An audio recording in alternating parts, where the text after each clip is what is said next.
The northeast monsoon is now affecting Hong Kong, bringing us fine and dry weather. Meanwhile, at 4 p.m. this afternoon, severe tropical storm Kapasu was sent about 490 km to the north-northeast of Manila. It is forecast to move west across the Luzon Strait and enter the northern part of the South China Sea. According to the present forecast track, Kapasu will come within 800 km of Hong Kong tonight overnight. Kapasu is expected to skirt around 400 km to the south of the territory. Regarding the weather, Kapasu has a relatively large circulation and a high moving speed. Under the combined effect of the northeast monsoon, winds over the coast of southern China will strengthen gradually overnight. Weather will become deteriorated tomorrow, that's Tuesday, with winds strengthening further. Winds may reach gale force over parts of the territory in the early part of Wednesday, and there will be widespread of rainstorm with squalls as well. Just to remind that the astronomical time will be relatively high, accompanied by strong winds and heavy rain. There may be flooding in some low-lying areas. Showers associated with Kapasu will continue to affect the coast of Guangdong in the later part of this week. Members of the public should pay close attention to the change in weather and the latest forecast information from the observatory in the next few days.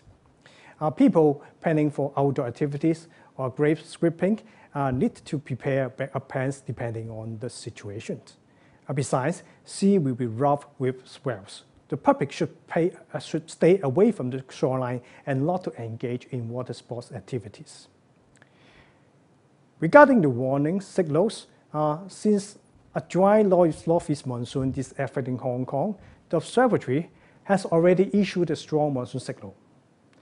With Kapasu comes within 800 km of Hong Kong tonight overnight, the observatory will issue the strong wind signal number 3 to replace the strong monsoon signals with a view to continue to alert the public about the strong wind prevailing over Hong Kong.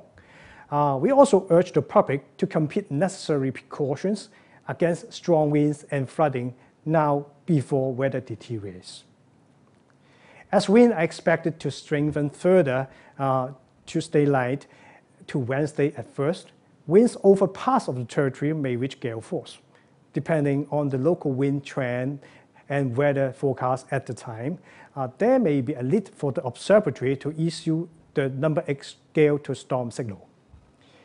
The relatively uncertain part of the forecast is that about Kapasu enter the South China Sea. It may be influenced by the relatively dry northeast monsoon. There are still uncertainty on whether its intensity, circulations, and associated wind bands would weaken. The observatory will pay close attention to the movement and evolution of Kapasu and alert the public of the updates of the storms and signal changes at the earliest possible time.